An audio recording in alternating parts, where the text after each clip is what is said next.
யோசிச்சு பாருங்களேன்.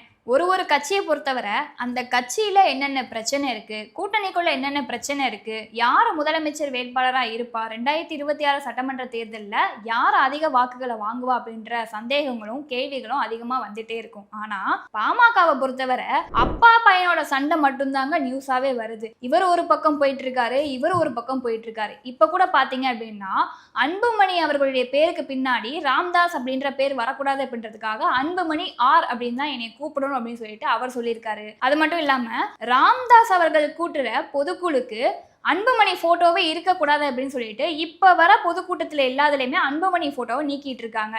இந்த பக்கம் பாத்தீங்க அப்படின்னா அன்புமணி அவர்கள் என்ன செய்யறாரு தெரியுமா? அவருடைய பலத்தை காமிக்கணும் அப்படின்றதுக்காக இறங்கி வேலை பார்க்க ஆரம்பிச்சாரு அப்படின்னு சொல்லலாம்.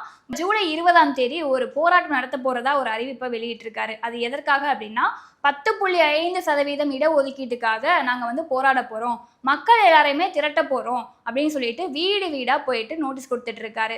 இப்பவாது ராம்தாஸ் அவர்களுக்கு தெரியும்ல என்னுடைய பலம் என்ன அப்படின்றத அவரே பாப்பாரு அப்படின்ற மாதிரி வீடு வீடா போயிட்டு ஒவ்வொரு மகளிரையுமே கூப்பிட்டு இருக்காரு. ஆக மொத்தம் இவங்க 2 பேரோட சண்டை எப்ப முடிய போகுது அப்படின்னே தெரியலங்க. சரி, இது ஒரு பக்கம் இருக்கு.